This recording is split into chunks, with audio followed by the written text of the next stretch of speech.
नमस्कार प्रिय विद्यार्थियों, मैं आप सभी का विज़न क्लासेस गोरखपुर के इस यूट्यूब चैनल पर स्वागत करता हूं। उम्मीद करता हूं आप सभी स्वस्थ होंगे, अच्छे होंगे और खुश होंगे। आपकी एग्ज़ाम की तैयारी चल रही होगी। तो रेलवे के जो लगातार हमारे फॉर्म आ रहे हैं और एग्ज़ाम डेट रिलीज़ हुआ है, उसको ध्यान में रखते हुए हमारी टीम ने ये निर्णय लिया है कि हम एक क्विक रिवीजन क्लास चलाएंगे साइंस की।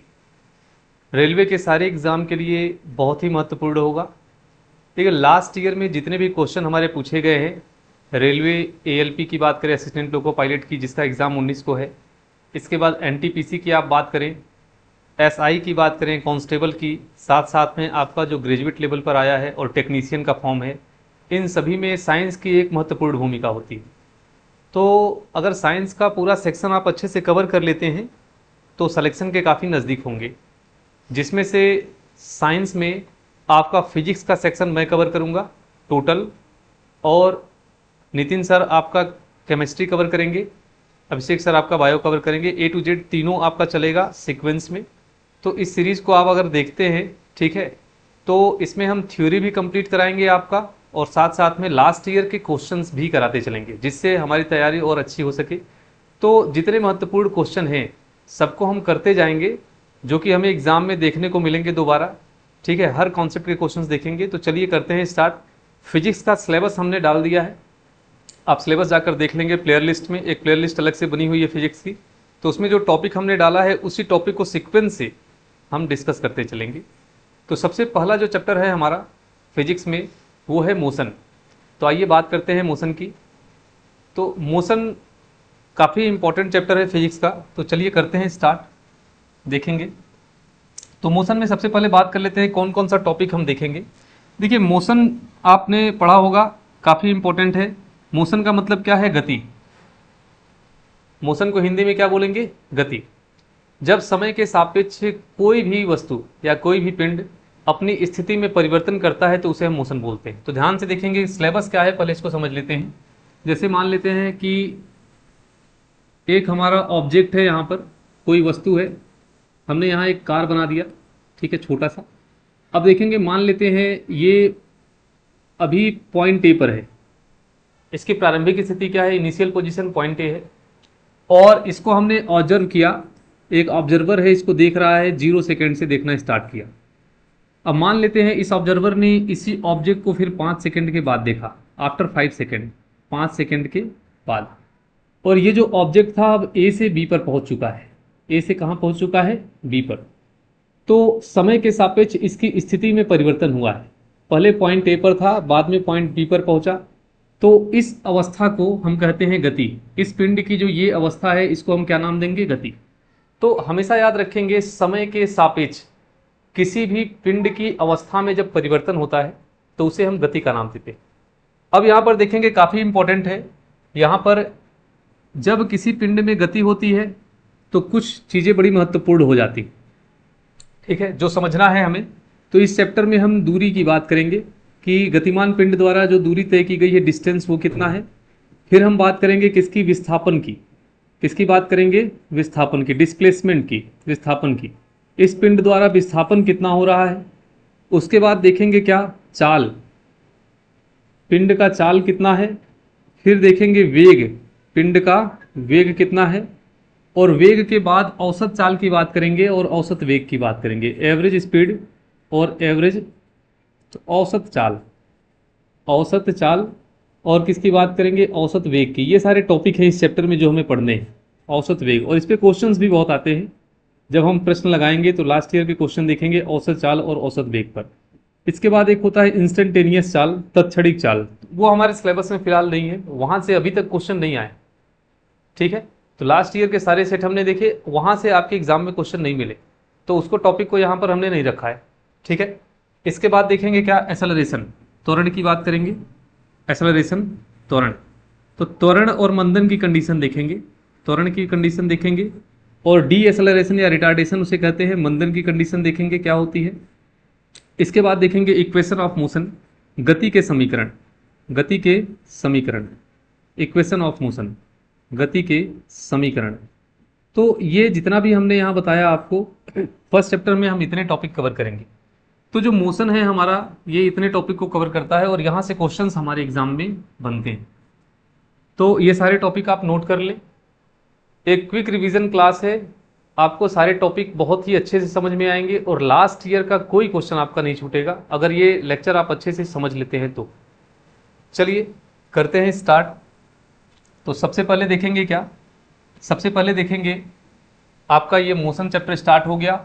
इसमें सबसे पहला टॉपिक हमारा क्या है, डिस्टेंस, दूरी।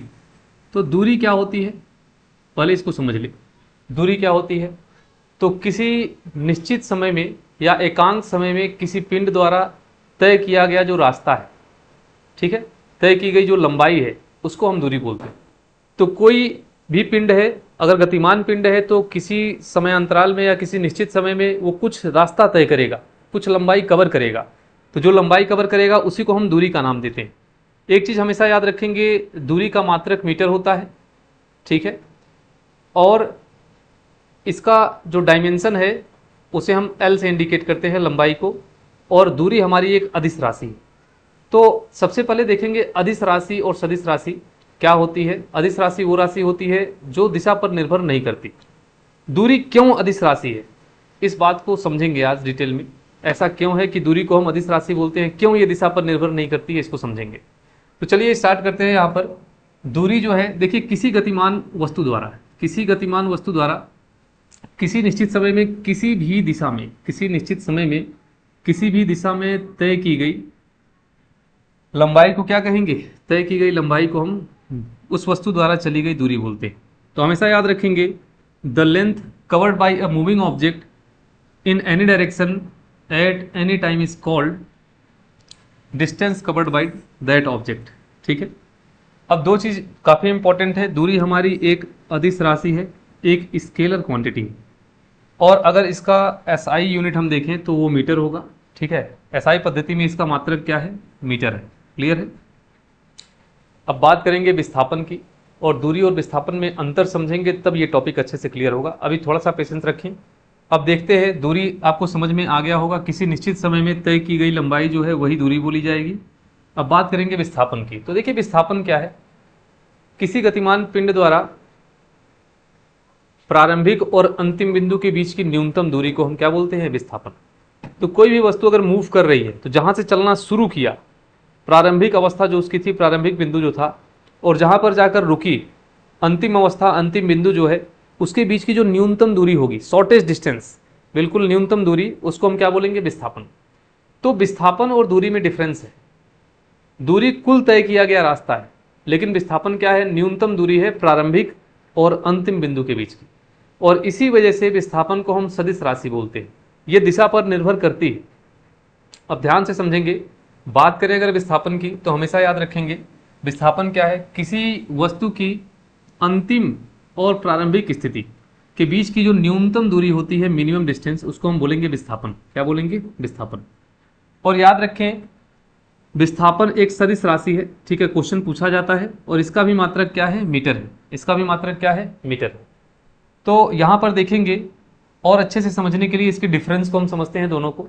देखिए दूरी एक अदिश राशि है, दूरी क्या है, एक अदिश राशि है, जबकि विस्थापन एक सदिश राशि है। विस्थापन एक सदिश राशि, ठीक है। डिस्टेंस इज स्केलर क्वांटिटी, और जो हमारा ये है वेक्टर क्वांटिटी। डिस्प्लेसमेंट क्या है, वेक्टर क्वांटिटी। दूरी सदैव धनात्मक होगी या शून्य होगी, दूरी क्या होगी, धनात्मक होगी या शून्य होगी। लेकिन डिस्प्लेसमेंट आपका क्या है, डिस्प्लेसमेंट आपका नेगेटिव भी आता है, ठीक है, पॉजिटिव होगा, नेगेटिव होगा, जीरो भी हो सकता है, ठीक है। इस चीज़ को समझेंगे, ऐसा क्यों होता है, ऐसा क्यों होता है, तो इसको निगेटिव कैसे ये आ सकता है, इस चीज़ को थोड़ा समझेंगे तो पूरा टॉपिक आपका अच्छे से समझ में आ जाएगा। देखिए क्या है, एक प्रश्न मैं छोटा सा यहाँ दे रहा हूँ, आप इसका जवाब देंगे। मान लेते हैं ये एक रास्ता है, और बिंदु ए से एक व्यक्ति चलना प्रारंभ करता है, और ये बिंदु बी पर जाकर यहाँ पर रुका, बिंदु बी पर जाकर रुका, और ए से बी के बीच की जो दूरी थी हमने लिख दिया 10 किलोमीटर है, 10 किलोमीटर है। क्लियर है, 10 किलोमीटर। तो पहले ये व्यक्ति इस दिशा से इस दिशा की तरफ मूव किया है, ए से बी की तरफ, और फिर क्या है, उल्टी दिशा में, विपरीत दिशा में चल रहा है, बी से सी की तरफ। और यहाँ मान लेते हैं ये व्यक्ति आकर रुक गया, यहाँ आकर रुक गया। इसने फिर यहाँ से यहाँ तक की दूरी 4 किलोमीटर विपरीत दिशा में कवर की। अब मैं आपसे एक प्रश्न पूछता हूँ प्यारे विद्यार्थियों, आप बताएंगे इसके द्वारा तय की गई दूरी कितनी है और इसके द्वारा तय किया गया विस्थापन कितना है। विस्थापन कितना है? तो देखिए, जो दूरी होती है वो अलजेब्रिक सम होती है, बीजगणितीय योग होता है। तो कुल तय की गई दूरी कितनी है? पहले ए से बी पर चला, फिर बी से सी पर चला, तो कुल तय किया गया लंबाई कितना है? पहले ए से बी की लंबाई को जोड़ेंगे, फिर बी से सी की लंबाई को जोड़ेंगे, तो कुल तय की गई लंबाई इसकी आ जाएगी। ए से बी की लंबाई कितनी है? 10 किलोमीटर, और बी से सी की लंबाई कितनी है? 4 किलोमीटर। कुल कितना हो गया? 14 किलोमीटर। तो याद रखेंगे 14 किलोमीटर कुल इसके द्वारा तय की गई लंबाई है, जिसको हम दूरी बोलेंगे। और बात करें अगर विस्थापन की, तो विस्थापन क्या होता है? प्रारंभिक और अंतिम बिंदु के बीच की न्यूनतम दूरी। तो प्रारंभिक बिंदु क्या है? ध्यान से देखें, प्रारंभिक बिंदु ए है और अंतिम बिंदु क्या है? सी है। तो इसके बीच की जो न्यूनतम दूरी होगी हमारी, वो विस्थापन होगा। तो प्यारे बच्चों, अगर यहाँ पर विस्थापन की बात करें तो विस्थापन ये है आपका ए से लेकर सी तक। ये मिनिमम डिस्टेंस है, शॉर्टेस्ट डिस्टेंस है इनिशियल और फाइनल पोजीशन का। प्रारंभिक और अंतिम बिंदु के बीच की क्या है? न्यूनतम दूरी। तो इसको अगर निकालना है तो आपको क्या करना होगा? इसको निकालने के लिए पहले ए से बी पर जाएंगे, क्योंकि हमें नोन क्वांटिटी जो है, जो हमें जानकारी में है, वो ए बी है, और इससे माइनस करेंगे किसको? बी सी को। तो ए बी से बी सी को आप माइनस करेंगे, तब जाकर आपकी ये दूरी निकलेगी। तो ध्यान से समझेंगे, ए बी कितना था यहाँ पर? 10 किलोमीटर, और आपका बी सी कितना है? 4 किलोमीटर। 10 में से 4 माइनस करेंगे, 6 किलोमीटर। तो यहाँ एक चीज आपको समझ में आया होगा कि जैसे दिशा में परिवर्तन हुआ हमने इसका चिन्ह बदला है, जबकि दिशा में परिवर्तन यहां भी हुआ था, हमने इसका चिन्ह नहीं बदला था, क्योंकि ये दिशा पर निर्भर नहीं करता। तो जब हम सदिश राशि अदिश राशि की बात करते हैं, तो जब दिशा बदलती है तो सदिश राशियों के परिमाण में बदलाव होता है, क्योंकि वो दिशा पर निर्भर करते हैं। तो जैसे यहाँ पर दिशा बदली, तो हमने यहाँ पर क्या किया? दिशा बदलने पर चिन्ह हमने बदल दिया। तो विस्थापन हमारा एक सदिश राशि और दूरी एक अदिश राशि। क्लियर है? उम्मीद करते हैं ये आपको समझ में आया होगा। अब चलते हैं आगे, इसके बाद देखेंगे अगला टॉपिक। तो यहाँ देखिए क्या है, अब देखेंगे चाल क्या है। तो काफ़ी इंपॉर्टेंट है चाल। देखिए क्या है, एकांक समय में चली गई दूरी को हम चाल कहते हैं। किसी एकांक समय में चली गई जो दूरी है उसको क्या बोलेंगे? चाल बोलेंगे। पर यूनिट सेकंड में इसको हम इंडिकेट भी करते हैं। चाल बराबर क्या होता है? मैथमेटिकल तरीके से अगर बोले तो गणितीय रूप में चाल बराबर दूरी बटा समय होगा। ठीक है? तो एकांक समय में किसी पिंड द्वारा तय की गई दूरी को हम क्या बोलेंगे? एकांक समय में किसी पिंड द्वारा तय की गई दूरी को हम चाल बोलेंगे। काफी इंपॉर्टेंट है। और चाल बराबर क्या होगा? दूरी बटा समय। चाल बराबर दूरी बटा समय। ठीक है? अब देखेंगे ध्यान से, इसका मात्रक क्या है? मीटर पर सेकंड है। इसका मात्रक क्या है? मीटर पर सेकंड। क्लियर है? अब देखिए वेग की अगर बात करें तो वेग क्या होता है? एकांक समय में तय किए गए विस्थापन को, देखिए यहां पर विस्थापन की बात हो रही है, यहां दूरी की बात होती है। जब वेग की बात करेंगे तब आप विस्थापन को रिलेट करेंगे। एकांक समय में तय किए गए विस्थापन को वेग कहते हैं, और एकांक समय में तय की गई दूरी को चाल कहते हैं। क्लियर है? तो यहां अगर हम बात करें किसकी? वेग की, तो वेग बराबर क्या होगा? विस्थापन बटा समय। ये याद रखेंगे। इसका भी मात्रक क्या होगा? विस्थापन का मात्रक मीटर है और समय का मात्रक सेकंड है, तो मीटर पर सेकंड इसका भी आपका मात्रक होगा। क्लियर है? और ये एक सदिश राशि, ये एक सदिश राशि है। विस्थापन एक सदिश राशि है, तो वेग भी एक सदिश राशि होगी। तो वेग एक सदिश राशि है, जबकि चाल एक अदिश राशि है। ये याद रखेंगे। क्लियर है? चलिए आगे देखते हैं इसके बाद। चलिए, तो यहां पर देखेंगे इसका एसआई मात्रक क्या होगा? मीटर पर सेकंड होगा, और ये हमारा एक वेक्टर क्वांटिटी है, एक सदिश राशि। अब देखिए औसत चाल क्या होता है? औसत चाल क्या होता है? देखिए औसत शब्द कब आता है? आपने पढ़ा होगा मैथमेटिक्स में, गणित में औसत। औसत क्या होता है? कुल संख्याओं का योग बटे कुल संख्या। तो जब संख्याएं अलग अलग हों तब उनका औसत निकालते हैं। एक बड़ी संख्या हो, एक छोटी संख्या हो, उसको जोड़कर कुल संख्या से भाग देते हैं, तब औसत निकलता है। उसी प्रकार से यहाँ पर अगर किसी दूरी को अलग अलग चाल से तय किया जाए, मान लेते हैं कोई दूरी ए से बी है, उसको दो बराबर भागों में तय किया गया। एक बार साइकिल से तय किया गया, एक बार फिर मोटरसाइकिल से या कार से तय किया गया। दोनों की स्पीड अलग थी। तो जब दोनों की स्पीड अलग होगी तो उन दोनों का मिलाकर एक औसत चाल पूछता है कि उतने ही समय में बिंदु ए से बिंदु बी तक पहुंच जाए, लेकिन एक चाल बताओ, औसत चाल। तो जब चाल अलग अलग होगा तो औसत चाल हम निकालते हैं। तो एकांक समय में, ठीक है, जब औसत चाल की बात करेंगे तो देखेंगे यहां पर क्या, कि किसी गतिमान वस्तु द्वारा एकांक समय में कुल तय की गई दूरी, तो यहाँ कुल दूरी की बात करते हैं, कुल दूरी बटा कुल समय। ठीक है, तो हमेशा याद रखेंगे जब औसत चाल की बात करेंगे तो औसत चाल हमारा क्या होगा, औसत चाल एवरेज स्पीड की बात जब करेंगे तब क्या होगा, देखेंगे ध्यान से। औसत चाल, तो औसत चाल जो हमारा होगा, एक मिनट, स्पीड एवरेज, तो ये क्या होता है औसत चाल, कुल दूरी बटा कुल समय, total distance upon total time. तो इसमें आप लिखेंगे कुल दूरी, कुल दूरी बटा कुल समय, तो यहाँ कुल दूरी बटा कुल समय से हम कैलकुलेट करते हैं।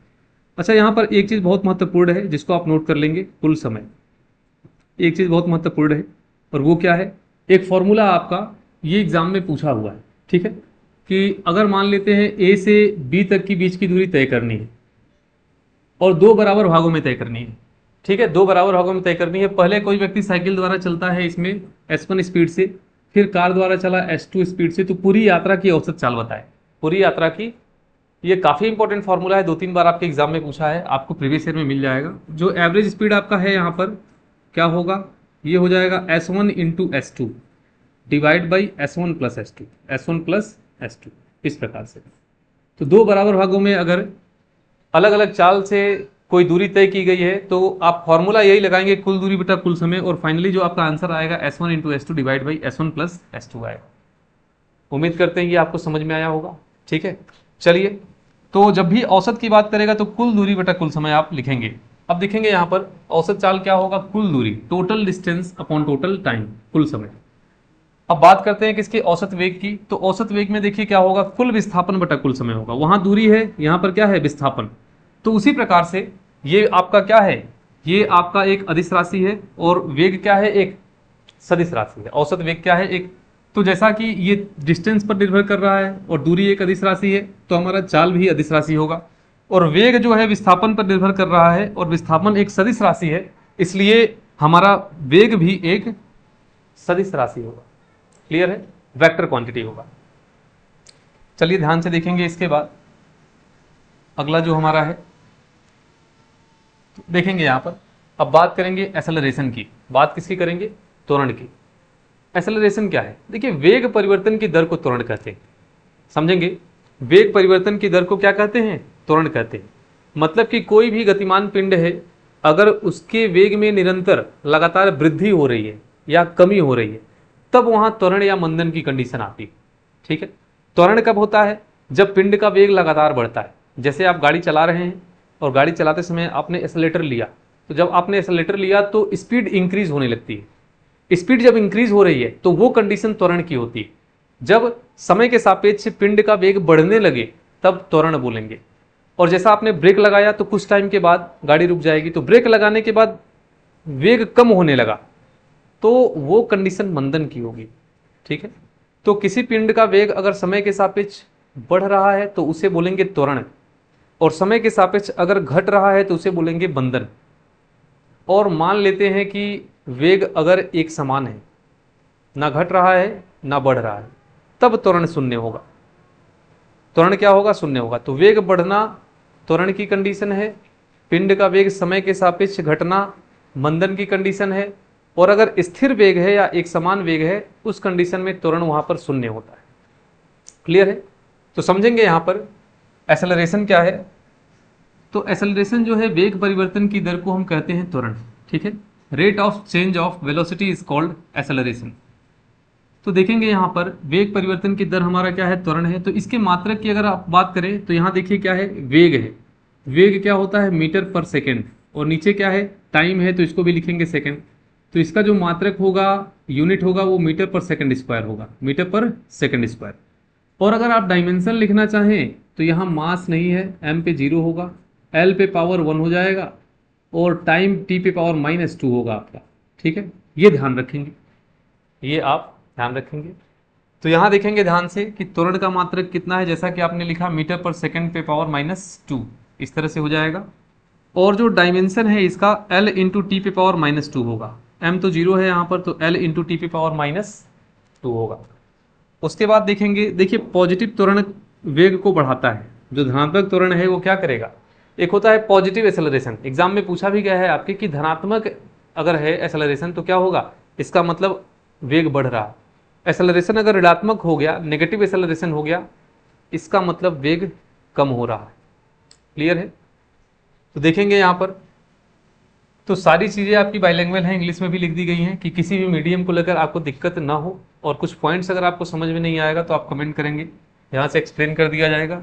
ऐसा unit of acceleration is metre into second पे पावर -2। डायमेंशन यहाँ दिया हुआ है आपका L इंटू टी पे पावर -2। ठीक है, और हमेशा याद रखेंगे positive acceleration increases the velocity, acceleration always causes a change in velocity. Acceleration तभी आएगा जब क्या होगा, वेलोसिटी में चेंज होगा। ठीक है, जब चाल क्या होगा, वेग में परिवर्तन होगा। क्लियर है? उम्मीद करते हैं कि आपको समझ में आया होगा। यहाँ देखेंगे ध्यान से, अगर इक्वेशन हम लिखें इसका एक्सेलरेशन का, तो यहाँ ध्यान से देखें, आपको जब भी एक्सेलरेशन लिखना हो तो उसे ए से इंडिकेट करेंगे। और एक्सेलरेशन होता क्या है आपका, change in velocity upon time. ठीक है, तो ये आपका dv/dt होगा, ये आपका एक्सेलरेशन। एक होता है इंस्टेंटेनियस एक्सेलरेशन, तत्क्षणिक त्वरण। ये क्या होता है, ये dv/dt होता है। ये हमारे सिलेबस में फिलहाल नहीं है, यहाँ से क्वेश्चन नहीं आया तो इसे नहीं करेंगे। इसमें देखिए अवकलन होता है, कभी कभी प्रश्न आपका क्लास 11th में पूछ लेता है इस पे, कि आपका दे देगा v और t के रिस्पेक्ट में देगा एक समीकरण और त्वरण पूछ लेगा किसी पर्टिकुलर इंस्टेंट पर, किसी क्षण, 5वें सेकंड, 10वें सेकंड, इस प्रकार से। लेकिन समझेंगे जो एवरेज एक्सेलरेशन है या एक्सेलरेशन है वो क्या है, dv/dt। तो कभी भी आपसे पूछे कि एक्सेलरेशन किसी पिंड का कितना है, तो final velocity minus initial velocity करेंगे, divide by T final minus T initial करेंगे, T final minus T initial करेंगे।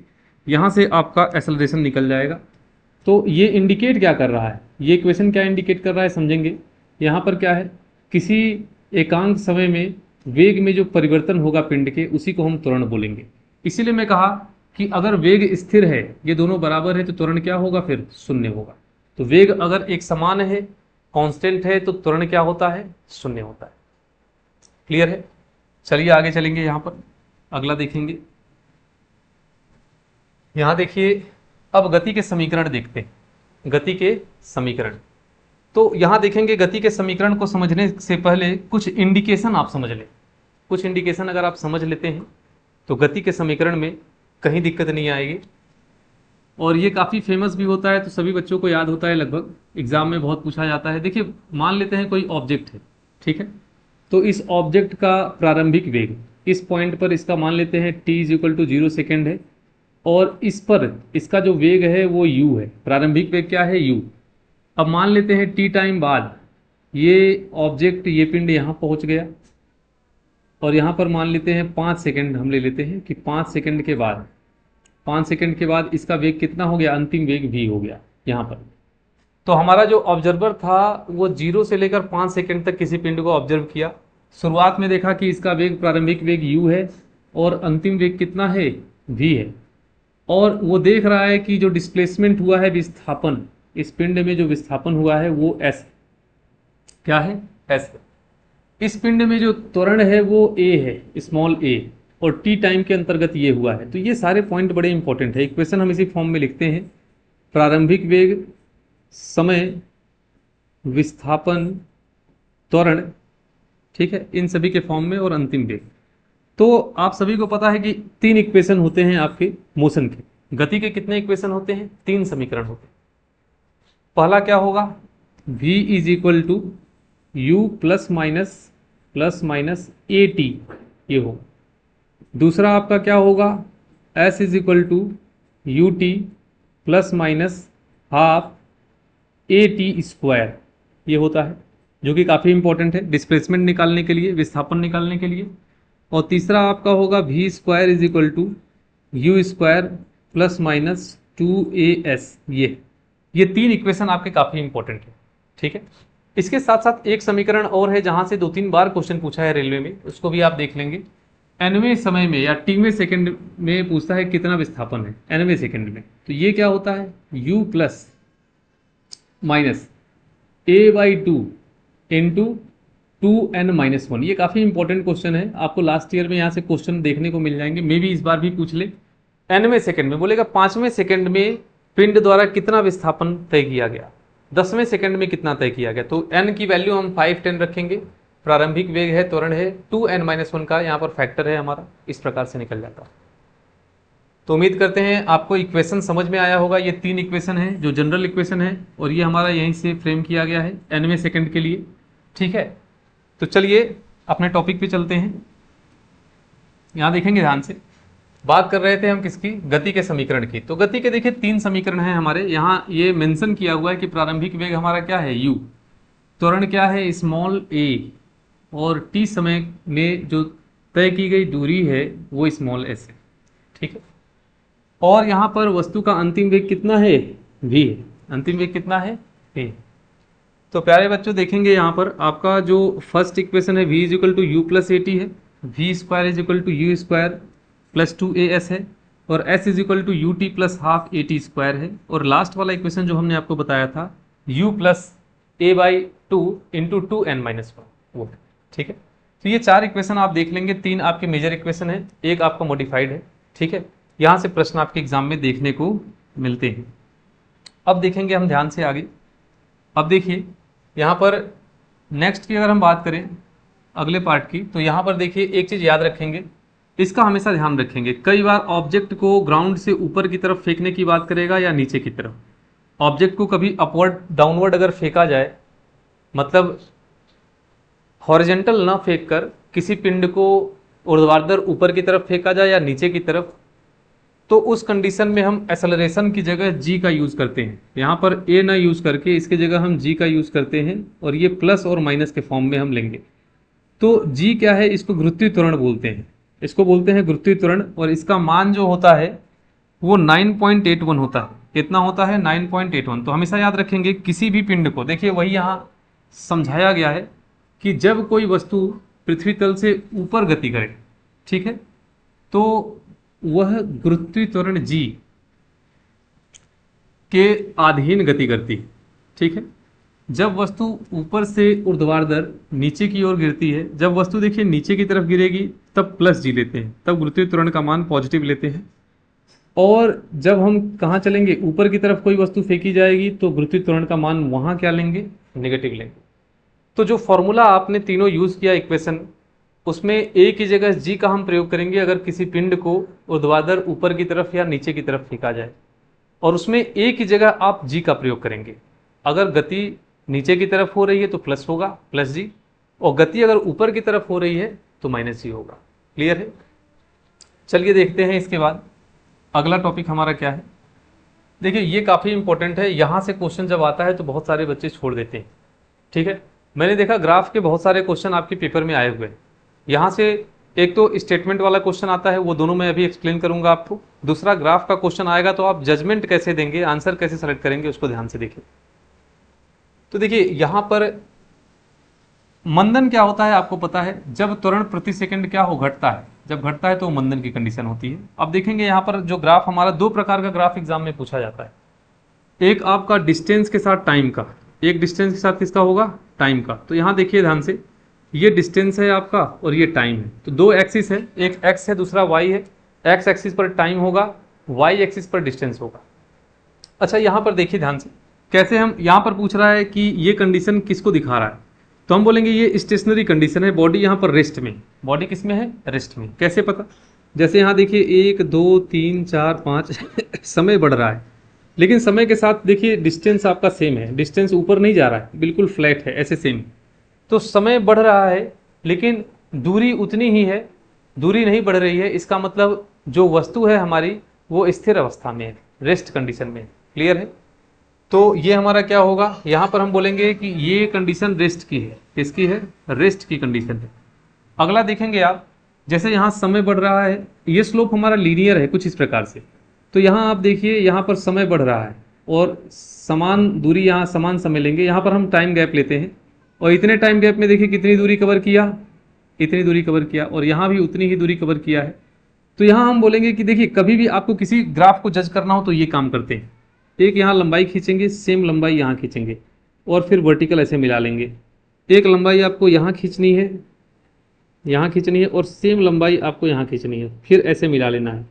यहाँ से आप ग्राफ के बारे में जानकारी निकाल लेंगे। एक चीज़ हमेशा ध्यान रखें, ये जो आप लाइन खींच रहे हैं इसकी लेंथ दोनों जगह बराबर होनी चाहिए, यहाँ जितना वहाँ उतना। यहाँ पर जितनी लेंथ, यहाँ भी उतनी ही लेंथ। तो यहाँ देखिए क्या है, यहाँ पर जितना आपका वर्टिकल डिस्टेंस यहाँ आया है, यहाँ भी उतना ही आया है, ये दूरी इतनी ही है।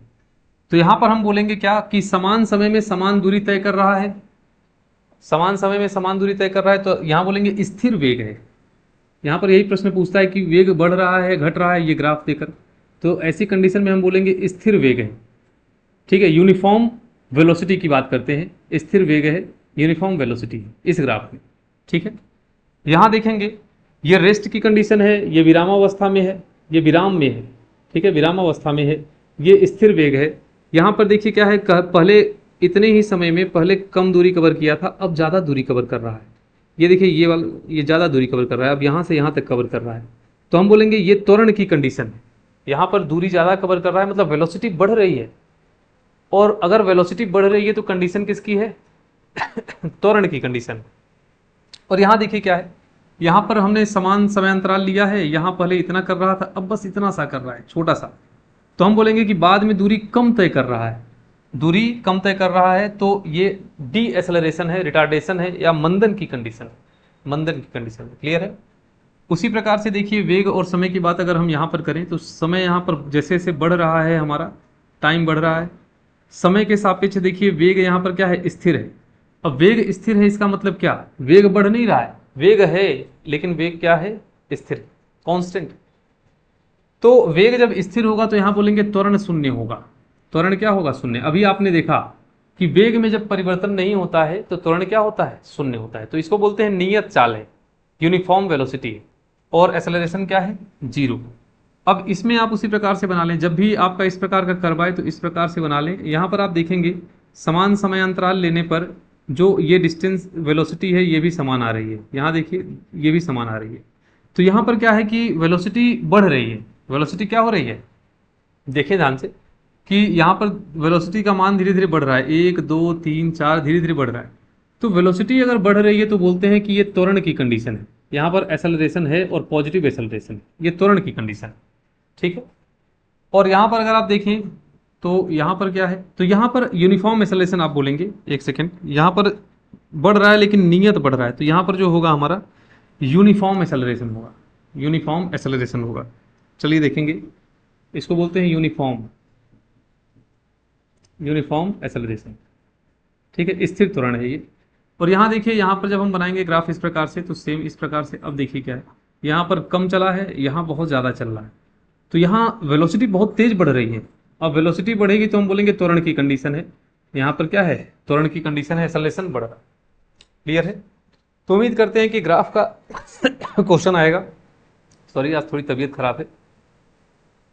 तो यहाँ देखेंगे कि आपका कंडीशन इस प्रकार से हम करेंगे, जब भी आपका टाइम इस प्रकार से हो तो अगर बढ़े, ये इंक्रीज हो रहा है, तो हम बोलेंगे वेलोसिटी इंक्रीज हो रही है, मतलब एक्सेलरेशन की कंडीशन।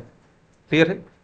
अब देखेंगे आगे इसके बाद, तो आपका लगभग चैप्टर ओवर हो गया। अब ये कंपैरिजन कर लें थोड़ा सा, वही कंडीशन हमने बताई है उस ग्राफ से रिलेट करके इन कंडीशंस को आप देख लेंगे, कब त्वरण बढ़ रहा है, कब समान है, कब घट रहा है, ये ग्राफ से हम पता लगा लेते हैं। एक चीज़ हमेशा याद रखेंगे, वेग और समय का जो ग्राफ है वो आपको त्वरण देगा, और जो विस्थापन समय का ग्राफ है वो आपको वेग देता है। क्या देता है? वेग देता है। अब ये चीज़ समझेंगे, ये आपका जो है ये कैसे लिख दिया है इसको समझेंगे। तो देखिए यहाँ पर चाल बराबर क्या होगा, सॉरी एक मिनट, इसको आप बहुत ही अच्छे से समझें क्योंकि ये क्वेश्चन अक्सर बच्चे छोड़ देते हैं और काफ़ी सिंपल स्टेटमेंट भी पूछता है। चाल बराबर क्या होगा? दूरी बटा समय। चाल बराबर दूरी बटा समय। और यहाँ पर देखेंगे दूरी बराबर क्या आ जाएगा? चाल गुणे समय, ऐसा। तो यहाँ देखिए ध्यान से, इन दोनों इक्वेशन को, ये एक ही है, ये दोनों इक्वेशन एक ही है, लेकिन यहाँ ध्यान से देखें, ग्राफ जब हम प्लॉट करेंगे तो वाई एक्सिस पर हम यहाँ डिस्टेंस को दिखा रहे हैं, दूरी को, और एक्स पर टी को, और फिर हमने यहाँ ग्राफ प्लॉट किया तो यहाँ पर देखेंगे वाई एक्सिस पर हम दिखा रहे हैं चाल को और एक्स पर किसको? टी को। तो समझेंगे ध्यान से, यहाँ पर हमने ग्राफ इस प्रकार से बनाया है, इसका ग्राफ और इसका ग्राफ हमने बना दिया। तो यहाँ आप देखेंगे कि इसके बीच का जो स्लोप है, हमेशा याद रखें भाग जहाँ दिया गया है ना, जहाँ जैसे डी और टी के बीच में ग्राफ बना, और आपको पता है डी और टी को भाग देने पर चाल आता है, इसको भाग देने पर चाल आता है। तो हमेशा याद रखेंगे, कभी भी आगे भी कई बार हम ऐसे चैप्टर्स पढ़ेंगे जहां दो वेरिएबल्स को भाग देने पर कोई तीसरा आएगा। तो जब दो वेरिएबल को भाग देने पर कोई तीसरा वेरिएबल आता है तो हम क्या बोलते हैं कि इसके ग्राफ के बीच में जो स्लोप है, जो झुकाव है, जो स्लोप है, वो किसको देगा? वो देगा चाल। हमेशा याद रखेंगे। तो प्रश्न पूछता भी है, एग्जामिनर कई बार पूछा है एग्जाम में कि डिस्टेंस और टाइम के बीच के ग्राफ का जो स्लोप है वो किसको शो करता है, किसको रिप्रेजेंट करता है, किसको प्रदर्शित करता है? तो हम बोलेंगे चाल को। किसको? चाल को। लेकिन एक चीज याद रखें, यहां गुणा है, तो दो चीजों का अगर गुणा करते हैं, दो वेरिएबल है उसका गुणा कर रहे हैं, तब तीसरा वेरिएबल आ रहा है, तब बोलेंगे एरिया की बात करेंगे। तो गुणा का मतलब समझिए एरिया, गुणा का मतलब एरिया, और डिवाइड का मतलब झुकाव, स्लोप। तो यहां पर देखिए क्या है, दो चीजों का हमने गुणा किया, यहां पर एस और टी है, इसको यहां रिप्रेजेंट किया गया है, इसका गुणा करने पर डी आ रहा है, तो हम बोलेंगे एरिया। तो देखिए हम बोलेंगे एस और टी के बीच का जो क्षेत्रफल है, एस और टी के बीच का जो क्षेत्रफल है, जो एरिया है, वो हमें किसके बारे में जानकारी देगी? वो हमें दूरी के बारे में जानकारी देगी। ये प्रश्न पूछता है, ठीक है। तो हमेशा याद रखेंगे, ये स्टेटमेंट आपको याद रहना चाहिए कि अगर ग्राफ बना रहे हैं तो डिस्प्लेसमेंट टाइम ग्राफ जो है, डिस्टेंस टाइम ग्राफ के बीच का जो स्लोप है, झुकाव है, वो हमें क्या देगा? चाल। और चाल और समय के बीच जो क्षेत्रफल है वो हमें क्या देगा? देखिए मल्टीप्लाई हुआ है तो हमेशा याद रखेंगे क्षेत्रफल, वो हमें दूरी देगा। क्लियर है? उम्मीद करते हैं ये आपको समझ में आया होगा। तो आप सभी से अनुरोध है, अगर आपको पूरा लेक्चर समझ में आया है तो अगला सीरीज जरूर देखें। इसके बाद इसके क्वेश्चंस कराए जाएंगे। ये पहला चैप्टर था, ठीक है, इसके क्वेश्चंस इसके बाद कराए जाएंगे जस्ट। तो आपने जितने इक्वेशन देखे हैं, एक बार और लेक्चर को अच्छे से देख लें, नोट्स प्रिपेयर कर लें। अब जिन बच्चों ने नोट्स नहीं प्रिपेयर किया है उनको मैं बता दूं, डायरेक्ट मैं नोट्स प्रोवाइड कर दूंगा। एक हमारा चैनल है टेलीग्राम पे @विजन क्लासेस गोरखपुर 233, इसको आप डालेंगे, डालते ही आपको टेलीग्राम पे एक चैनल दिख जाएगा, उस पर आप चले जाएंगे, ज्वाइंट हो जाएंगे, और ज्वाइंट होने के बाद आप सर्च करेंगे मोशन चैप्टर, तो आपको मोशन नोट्स आप डालेंगे, मिल जाएगा, ठीक है। तो कंप्लीट नोट्स आपको यहाँ से मिल जाएगा। और अगर आप चाहते हैं कि सारा वीडियो लेक्चर आप प्रॉपर पा जाएं, तो एक ऐप है विजन क्लासेस गोरखपुर का प्ले स्टोर पर, ठीक है। इस ऐप को आप डाउनलोड करें, प्ले स्टोर पर ऐप है, इस ऐप को आप डाउनलोड करें।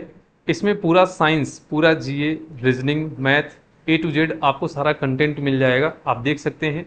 उसमें आपको पर्टिकुलर टेस्ट सीरीज आपको अलग मिल जाएगी प्रैक्टिस करने के लिए, जिसमें लास्ट ईयर के प्रीवियस ईयर पेपर भी होंगे, और साथ साथ में नॉर्मल टेस्ट भी, आपका मॉक टेस्ट होगा चैप्टर वाइज, और फुल लेंथ टेस्ट। इसके साथ साथ आपको वीडियो लेक्चर सीक्वेंस से सारे सब्जेक्ट के मिल जाएंगे। क्लियर है?